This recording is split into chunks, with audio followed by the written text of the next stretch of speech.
tangkap pihak imigrasi Kota Padang. Ketujuh orang imigran gelap ini adalah pekerja di area pertambangan ilegal yang berada di kawasan Kabupaten Solok Selatan, Sumatera Barat.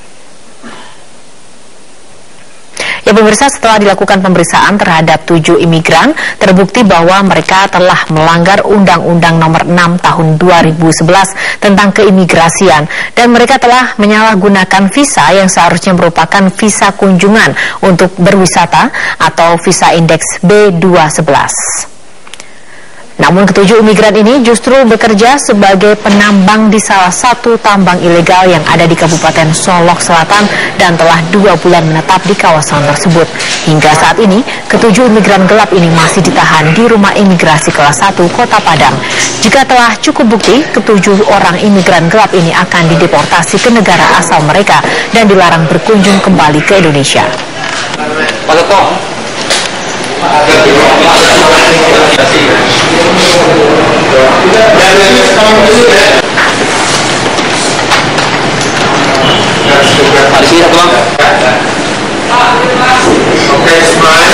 Presiden terpilih Joko Widodo akan segera menggelar pertemuan dengan Presiden Susilo Bambang Yudhoyono di Nusa Dua, Bali. Keduanya akan membahas transisi pemerintahan dan pembatasan subsidi BBM. Presiden terpilih Joko Widodo mengatakan pembicaraan dengan Presiden Susilo Bambang Yudhoyono yang akan berlangsung di Nusa Dua, Bali akan dijadikan kesempatan untuk membahas banyak hal, mulai dari persoalan infrastruktur hingga upaya mengurangi subsidi BBM. Alokasi subsidinya dikurangi di APBN. Ya, kita ini akan bicara dengan beliau. Ya, akan lebih baik kalau itu disetujui. Ketua Harian Partai Demokrat Syarif Hasan mengatakan pertemuan yang rencananya akan dilakukan hari Rabu ini merupakan sebuah upaya bersama agar peralihan pemerintahan berjalan dengan mulus. Keduanya juga direncanakan akan membicarakan soal kesinambungan program pemerintah yang dinilai sudah berjalan dengan baik. Agar transisi dan pemerintahan ini bisa berjalan dengan bagus. Dan ini kan suatu legacy bagi pemerintah, bagi bangsa, bahwa suksesi kepemimpinan itu bisa sangat berjalan dengan bagus. Dan alhamdulillah itu dirintis oleh Pak SBY. Menurut Syarif, tidak menutup kemungkinan pembicaraan di antara keduanya akan berlanjut dengan topik kerjasama secara politik dari kedua partai pendukung. Pengamat politik Yunarto Wijaya menilai pertemuan Jokowi SBY selain dilihat dalam konteks kenegaraan, juga bisa dilihat dari konteks politik, yaitu upaya mengajak Demokrat untuk bergabung dalam koalisi pemerintahan mendatang. Pertemuan ini ya tidak sebatas dalam konteks kenegaraan, bisa juga ada perspektif politik di sini ketika semua sedang meraba mengenai kekuatan konstelasi koalisi yang ke depan akan mendukung Jokowi JK. Dan kita tahu nama Demokrat sempat disebut juga oleh Jokowi, dan kita tahu Jokowi sendiri secara pribadi walaupun bagian dari PDIP tapi tidak pernah memiliki sentimen historis yang buruk. Dengan Pak SBY berbeda.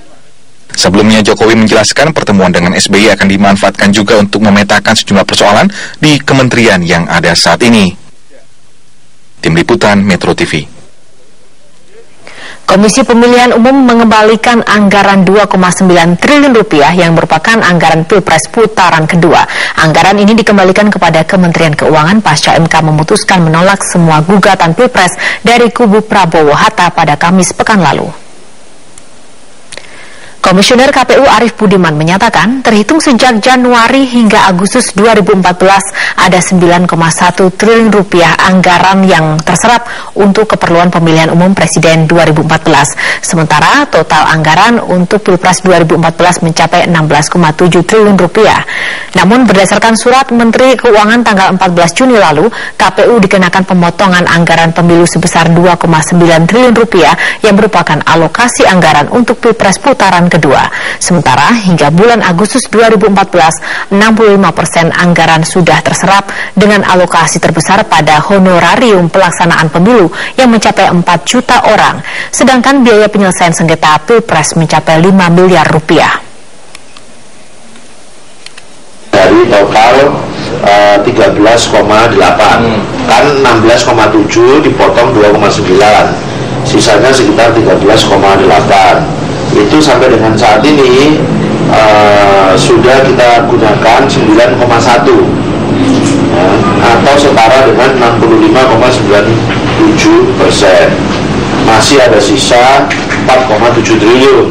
Tapi ini realisasi sampai dengan Agustus 2014. Beralih ke informasi lainnya, pemirsa, bentrok antar narapidana terjadi di penjara Cascavel, Brasil. Sesama napi saling bunuh dan melakukan perusakan dengan membakar ruang tahanan.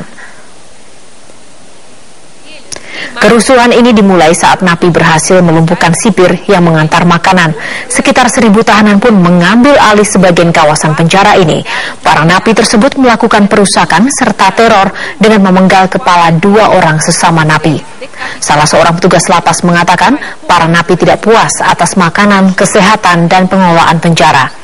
Brasil merupakan negara dengan jumlah tahanan terbesar dengan 500.000 napi yang telah melebihi kapasitas penjara yang hanya mampu menampung 300.000 orang. Detentos pedem melhorias no atendimento médico e a transferência de alguns alas da penitenciária estadual de Cascavel. 20 foram Kasus perdagangan manusia kembali terjadi dan menimpa 6